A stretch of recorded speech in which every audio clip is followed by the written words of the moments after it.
So I was recently made aware of an app released by PragerU called Pragerpedia, and I decided to take a look at the facts presented. Now, the actual idea behind the app is relatively noble, I guess. The point is to arm uninformed debaters with a steady stream of facts to increase their chances at successfully convincing those they disagree with. Well, it would be if a majority of these facts, if not all of them, are specifically engineered to accommodate a political bias.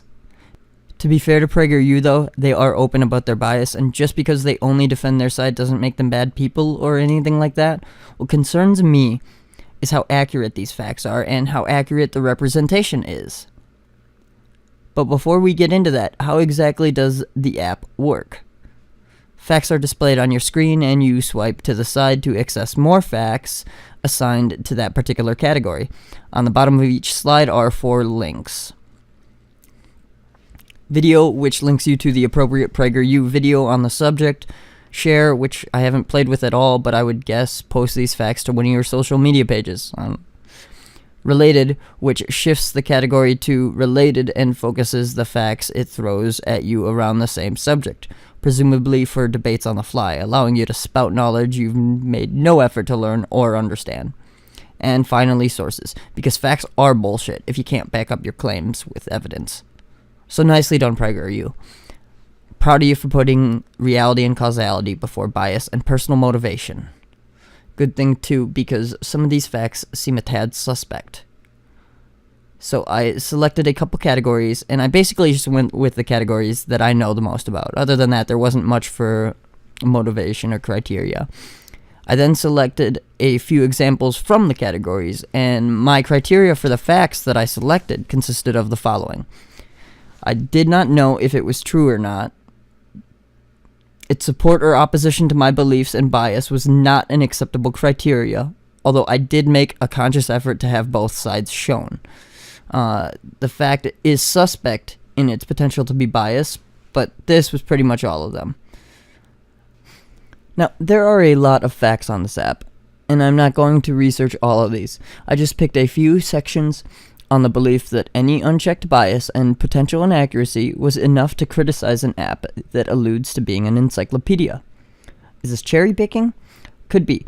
I urge you to form your own opinions and listen to ideas not my own before deciding anything. But let's get started, shall we? Global warming reality check. In the last 60 years, drought has not increased globally. Well, shit. Shut down on round 1. Not only is this fact entirely relevant, but it sounds like it's coming from a completely nuanced understanding of global warming. Are we still calling it that? But we all make mistakes, right? I don't know. It might be accurate and not misrepresented in any way. Let's check the sources. A 2012 study found that a widely used drought index had overestimated the impact of climate change and that drought had not increased globally in the previous 60 years.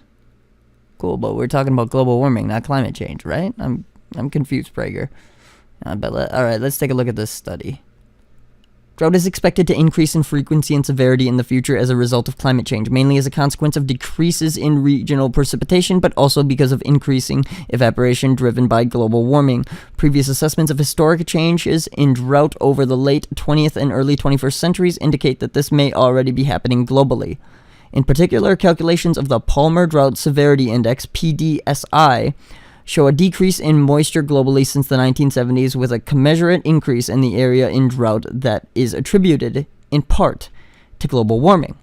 The simplicity of the PDSI, which is calculated from a simple water balance model forced by monthly precipitation and temperature data, makes it an attractive tool in large-scale drought assessments, but may give biased results in the context of climate change. Here we show that the previously reported increase in global drought is overestimated because the PDSI uses a simplified model of potential evaporation that responds only to changes in temperature and thus responds incorrectly to global warming in recent decades. More realistic calculations based on the underlying physical principles that take into account changes in available energy, humidity, and wind speeds suggest that there have been little change in drought over the past 60 years. The results have implications for how we interpret the impact of global warming on a hydrological cycle and its extremes. and may help to explain why paleoclimate drought reconstructions based on tree ring data diverge from the PDSI-based drought record in recent years. And that is a fair and accurate point. The source materials there, it explains that our drought recording techniques may be blurring an issue, and it is noble to consider the possibility that information can be misleading. I don't think this point is effective at disproving global warming, but it is always important to make sure you're not overreaching your claims and misinterpreting the evidence. Now let's take a look at this other evidence listed, and this is where I got incredibly confused by what PragerU is actually trying to say here. Let's stop and think about the fact presented here for a moment. Global warming reality check. In the last 60 years, drought has not increased globally. Standalone, it seems to be against the concept of climate change. And the next bit that's linked supports the fact that drought hasn't increased globally, but the rest of it, and honestly that little bit too, is in support of climate change. Also, quick note, everything they source is linked in the description, but this particular link just downloaded a 4-page PDF of a speech by Dr. R.K. Pachauri, chairman of the Intergovernmental Panel on Climate Change. So if you don't want to download a PDF, don't click the specific link. I'll try to remember to specifically note which link it is. And this speech is fantastic if you ask me. I really did enjoy it. I'm still confused by PragerU's motivation here though. Are they for climate change then? Or do they just believe you're not going to bother reading and attempting to understand the sources they use? I don't know, but it strikes me as potentially disingenuous. Really though, read that speech if you're curious. It's only 4 pages long, but I'm not going to take any excerpts from it because I'm not attempting to prove climate change, and this video will be long enough without digging through more evidence to see if PragerU is being intentionally nefarious with their misrepresentation. I actually don't know how I'd go about proving that though. But again, PragerU is technically correct here, which is the best kind of correct. Fact number 2. The UN Human Rights Council attacks Israel more than every other nation combined, including North Korea, Iran, Syria, and Russia. Well, that's especially alarming. What possible justification could the United Nations have for attacking such a small country? Oh, they didn't mean literally attacking. But they provided sources. I'm not sure what a link to a Time magazine is going to present as evidence, but I bet it'll be exceptional. Since its inception in 2006, the UNHRC has released a total of 103 resolutions. Astonishingly, 56 have focused on criticizing Israel. The UNHRC has held a total of 21 special sessions to address dire humanitarian crises throughout the world. One has addressed Sudan, another Sri Lanka, another Ivory Coast, and another Lbya, while 7 of the 21 special sessions have irrationally targeted Israel. While the UNHRC goes after Israel, it has completely ignored Hamas' actions. There have been more than 2,600 rockets lobbed by Hamas at Israel, but you'll find the word rocket appears only once in the latest resolution. Hamas makes no secret of its intentions. This terroristic organization openly states that it deliberately fires rockets at Israeli civilians and calls for the kidnapping and murder of all Israelis. Even the Palestinian representative to the UNHRC, Ambassador Ibrahim Karashi, stated in a July 9 interview with Palestinian television that such attacks against Israel violate humanitarian law. He said, "The missiles that are now being launched against Israel, each and every missile, constitutes a crime against humanity, whether it hits or misses, because it is directed at civilian targets." Both of those facts, they state, are written in this article, but why are you linking to an opinion piece and calling it fact? I had to read this article on top of the resolution, and I read the statements made by Navi Pillay and the Assistant Secretary General for Humanitarian Affairs, and I urge you to read it because I completely agree to these particular charges against Israel. I'm going to read a segment from the statement made by Navi Pillay to apply some perspective. Israel holds obligations as an occupying power for Palestinians in Gaza and in the West Bank, including East Jerusalem. The current reality is not just one of repeated conflict, but also one of protracted occupation, with insecurity and a constant daily struggle for human rights, in particular the right to self-determination. In Gaza, the blockade and access-restricted areas continue to undermine the human rights of the population. In the West Bank, ever-expanding illegal Israeli settlements, settler violence, Demolitions of Palestinian homes, the wall and its associated regime, excessive use of force, and large-scale detentions of Palestinians are some of the ongoing, routine abuses and human rights violations committed against the occupied population.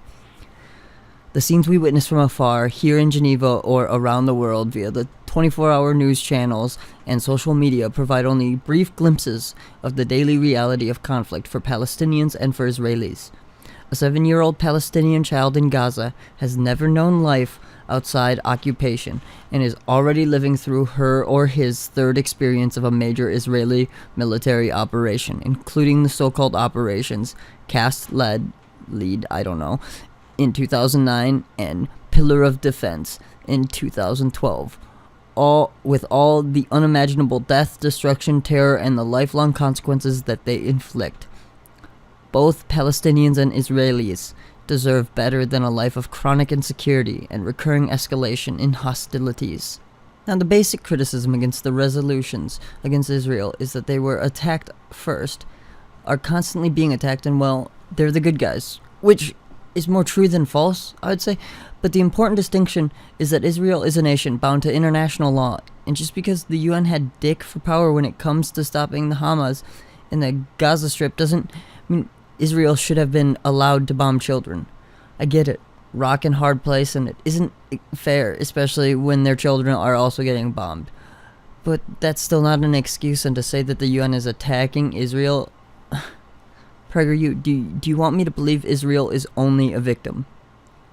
Now, I didn't look into every resolution the UN has made against Israel, and I cannot comment on whether the UN should focus elsewhere, but based on the information I've read that was linked in through the Times article, the assertion that this is all bringing is... it's just bullshit. But next fact. The widespread use of fossil fuels is one of the biggest factors in reducing disease. Somehow I find that hard to believe, but let's look at these sources and really get to understand the facts. Before industrialization, humans lived in a far less healthy environment of polluted waterways, unsanitary cities and homes, and harmful smoke from open flames. Makes sense, it was worse when our technology and understanding were worse, so we shouldn't make it better because reasons? Like, I don't know. Let's look at the evidence, which was pulled from masterresource.org, a free market energy blog. Industrial development will certainly often harm various non-human environments, but it is a godsend to the human environment. By lumping together concern with the non-human environment, displacing some caribou to get billions of barrels of the lifeblood of civilization, and the human environment, air quality, anti-industrialists are able to dupe Americans into thinking that sacrificing to caribou somehow benefits them. Yeah, it's a shame the other side is attempting to dupe Americans by misrepresenting the arguments and marrying two issues together as though they cannot be accomplished without the other. Are we talking about industrialization or are we talking about fossil fuels? This bit seems to be about fossil fuels. As for the sustainability of industrial progress, an accusation that dates back to Marx, this fails to recognize the fact, elaborated on by Julian Simon and Anne Ryan, that man has an unlimited capacity to rearrange nature's endless stockpile of raw materials into useful resources. Which is why the more resources we use, the more resources we have. And this fails to recognize the fact that man has an unlimited capacity to rearrange humanity's endless stockpile of raw words into esoteric and fallacious arguments. This article is a circle jerk. It's horseshit, and instead of attempting to actualize any claims made against its arguments, it just pompously explains how nobody understands the actual issues. Fuck this article.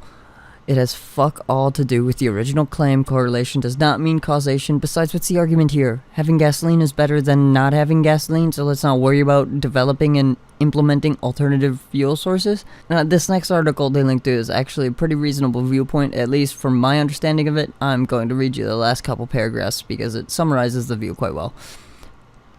The developed world needs a smarter approach to cleaner fuels. The United States has been showing the way. Hydraulic fracturing has produced an abundance of inexpensive natural gas, leading to a shift away from coal in electricity production. Because burning natural gas emits half the carbon dioxide of coal, this technology has helped the United States reduce carbon dioxide emissions to the lowest levels since the mid-1990s, even as emissions rise globally. We need to export this technology and help other nations exploit it. At the same time, wealthy Western nations must step up investments into research and development in green energy technologies to ensure that cleaner energy eventually becomes so cheap that everyone will want it. But until then, they should not stand in the way of poorer nations as they turn to coal and other fossil fuels. This approach will get our priorities right, and perhaps then people will be able to cook in their own homes without slowly killing themselves. It's an appeal to emotion, certainly, and I think it's a complicated issue that requires a bit more thought, but from just the ideals, I can get behind it. But let's get back to the actual claim PragerU is making here. The widespread use of fossil fuels is one of the biggest factors in reducing disease. But what they're referring to is the fact that using fossil fuels to improve living conditions is one of the biggest factors in reducing disease. So yeah, true, poor people need cheap means to power their lives. And right now, that's apparently only fossil fuels, which would mean fossil fuels are one of the biggest contributing factors to preventing disease. Personally, I think immunization might be one of the biggest contributing factors, but as this broken record ticks on, it speaks of conforming facts to fit your views and to distort from the reality of the situation. And the next fact. Governments have far more power to do evil than corporations do. Alright, I'm going to address this one a little differently. All the sources listed here were specifically towards proving governments are more prone to corruption the larger they get. I get that the point of this fact is directed to big governments versus small governments, but that's not what they said here. What they said here is that governments have far more power to do evil than corporations do, but they show no evidence to how corporations interact with governments or anything that proves this. I'd say that corporations have far more power to do evil when they have more influence and power, same as governments. Stop saying things, then proving something else. But let's get this last fact out of the way. People in the Dark Ages did not believe the Earth was flat. Fucking thank God. I would assume this is a point directed at flat earthers, so I'm not even going to look into this one. This one doesn't really matter to me. I don't see the significance this statement could possibly provide in any argument I would ever partake in on any issue I personally felt to be of actual importance. But it's hilarious. Maybe it's so hilarious because it didn't involve reading about children getting murdered. I don't know, but it's funny. PragerU. I've looked into you further than I ever have before, and while I don't particularly hold to Christian values or to the teachings of your God, there's one edict within Christianity that I hold to unequivocally. Beware of false prophets.